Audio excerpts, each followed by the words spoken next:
আজ হচ্ছে আমাদের দীঘায় ডে 2, যে কারণে আমাদের দীঘাতে আসা। তোমরা সবাই জানো পুরীর মতন দীঘাতেও জগন্নাথ মন্দির উদ্বোধন হয়েছে।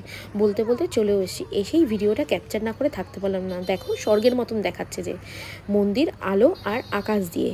তা ভিডিওটা করে মন্দিরের সামনে চলে গেলাম। এই যে মন্দিরের প্রবেশদ্বার, ওই যে ভক্তরা মন্দিরে প্রবেশ করছে। প্রচুর ভিড় নিয়ে আর কোনো কথা বললাম না, কারণ সবাই ভগবান জগন্নাথকে দেখতে এসছে।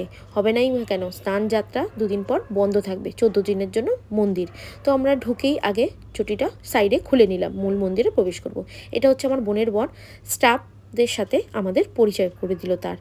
এই যে বোন আর আমাকে পরিচয়পত্র সেরে আমরা মূল মন্দিরে এবার প্রবেশ করব।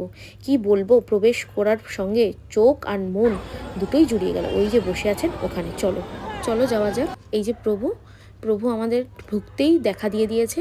প্রভু সব ভক্তগণদের দেখলো, দেখার পরে আমরাও দেখলাম। দেখার পরে আমরা আবার প্রবেশ করলাম আরেকটা গৃহে। এটা কোষ্ঠী পাথরের ভগবান বিষ্ণু, যেখানে স্বয়ং বিশ্রাম নিচ্ছেন। তারপরে আবার ঢুকে গেলাম, এখানেই প্রভুরা রয়েছেন। তো ওই যে দেখা যাচ্ছে জগন্নাথ, বলরাম আর সুভদ্রা। তোমরা একটু দেখে নাও, বলো জয় জগন্নাথ।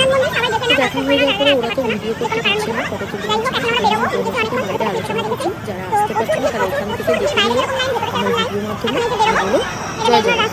আরেকবার মন্দিরটা আমি দেখিয়ে দিচ্ছি, বলো জয় জগন্নাথ। যাই হোক, আমার বোনের মেয়ে দৌড়তে দৌড়তে আমার কাছে আসছে। এটা আমরা বেরিয়ে যাবো, এটা এক্সিট পথ। তা এইটা নিয়ে আমরা বাইরে চলে যাবো। তো ওখানে আরও সুন্দর একটা লেক করেছে পদ্মে, আর কিছু ফটো এটা জুড়ে দিলাম।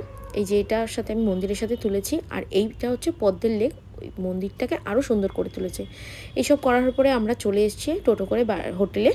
তো এই যে আমি আর আমার বোনের মেয়ে একটু বিচে যাব, রেডি হয়ে গেছি। রেডি হয়ে চলে আসলাম বিচে, একটু ভিডিও করছিলাম, বাট আমি যে ভিডিওটা করছিলাম সেটা হচ্ছিল না। তারপরে বোনকে নিয়ে আমি একটা স্লো ভিডিও করছিলাম, যেটা করে দিচ্ছিল আমার বোনেরই বর। তো আজকে এই পর্যন্ত, দেখা হবে নেক্সট কোনো ব্লগে। টাটা, সবাই ভালো থাকবে।